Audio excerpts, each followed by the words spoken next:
Welcome to the Odd Jobs Workshop. Many people move to Phoenix, Arizona for the sunny weather, but everyone here spends 6 months of the year looking for shade to get out of the hot sun, so we wanted lattice and vines to shade our patio. If you're interested in a project like this, keep watching for details on my design and how I did it. This is my third attempt at adding lattice to our patio. The first version was wooden lattice on the west end of the patio, but the wood deteriorated over time. So for the east side of the patio, I used nylon lattice. As you can see from these photos, the framing material sold for use with the nylon lattice didn't work out well for our application. When I replaced the wood lattice on the west side, I wanted to make a more substantial frame.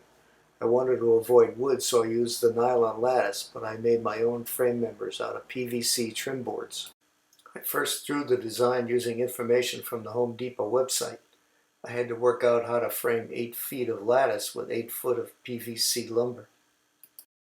If you study my final design and compare the materials list to the cut list, you will see it violates the laws of mathematics. It turns out that the lattice and lumber sizes were nominal. The trim boards were a few inches longer than 8 feet, and the lattice was a little smaller than 4 by 8. After I got the materials from Home Depot, I modified the design to work with the actual dimension. These size issues aren't critical for the general idea of the design, except in the unlikely event you want to exactly duplicate my design for your application. 1-inch pocket screws are recommended for the 5/8 thickness of the PVC trim. I had to order online to get outdoor rated 1-inch screws. These photos show a few of the details to keep in mind while I cover the process of making the project. I used butt joints with pocket screws for the frame. The lattice floats in slots in the frame. The slots are 1 inch deep and the lattice extends 3/4 inch into the slot to allow for expansion. As for the details of the corner joints, this is the detail of the ends of the vertical stiles. The slot for the lattice stops before the end to leave solid material for the pocket screws. The slots run to the ends of the horizontal rails and the center stile. But learn from my mistakes and don't cut the slot in the center of the rails. Leave structure for the pocket screws to attach to the center stile. Gluing some material in to fill the slot was partly successful. I used a router to cut the slots in the frame members. To hold the PVC trim boards, at one end I used the Zyliss vise I got at a home show years ago. This is the first time I've used it. To clamp the other end, I used my Black & Decker Workmate 400. I've replaced the Workmate's composite wood top with metal for use as a welding table. This is the first time I've ever used a router, so be prepared to be amazed at my natural ability or horrified at my incompetence. This router had 2 holes in the base plate that were 180 degrees on either side of the spindle. To keep the router centered on the board, I added these 2 cylinders that I made on my lathe. The distance between the cylinders is greater than the width of the board, so as I cut, I twisted the router so both cylinders were in contact with the sides of the boards. A long bolt, a nut, and a stack of fender washers might be an alternative to the cylinders. My nephew says my YouTube videos need more video, so here's some exciting footage of me cutting the slots in one of the side stiles.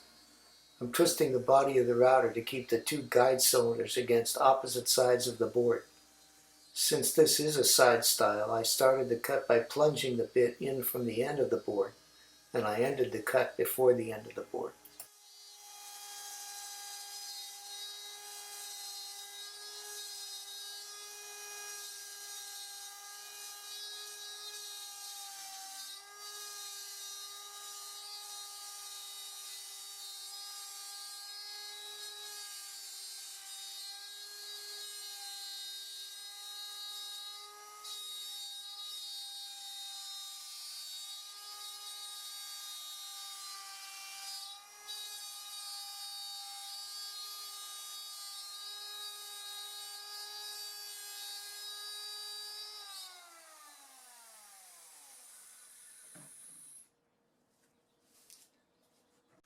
To cut the slots to the end of the rails, it helps to have a sacrificial piece at the end of the board to make it easier to center the router bit for the start and end of the cut. I used a piece of scrap particle board that was the same thickness as the PVC trim. A cutoff from one end of the short center stile was even better. I cut the 1-inch slots in 3 or 4 passes. Some of the PVC chips melted back together and formed these plastic caterpillar-like things that stuck in the slot. Prying them out was not difficult. To set the depth of the 1/4-inch bit for the final pass, I used the 1-inch leg of a small metal square. I cut the lattice to length with a pair of tin snips.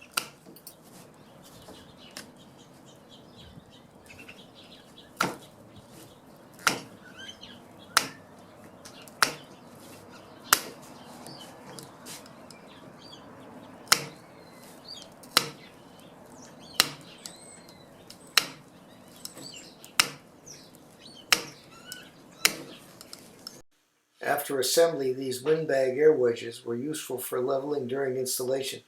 They provide a lot of force and provide precise adjustment. The 2x6 is plumb, and the framing square was more convenient than a level on the narrow lattice frame. Initially, I used these Simpson strong ties at the top and bottom where the lattice frame attached to the house. Soon after the lattice was installed, the weather warmed up about 10 degrees, and as you can see in the photo, the frame bowed from expansion. Phoenix weather can occasionally get down to freezing and routinely gets above 110, so expansion would be a problem with those temperature ranges. My solution was to modify some hinges to allow for movement and use them to attach the lattice.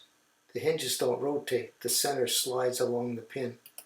I kept the strong tie at the bottom to anchor the bottom of the lattice frame. To allow the frame member attached to the house to expand vertically, I put one modified hinge in the center and a second one at the top. At other attachment points, oversized holes for the mounting screws allow for expansion. Thanks for watching. Good luck with all your projects.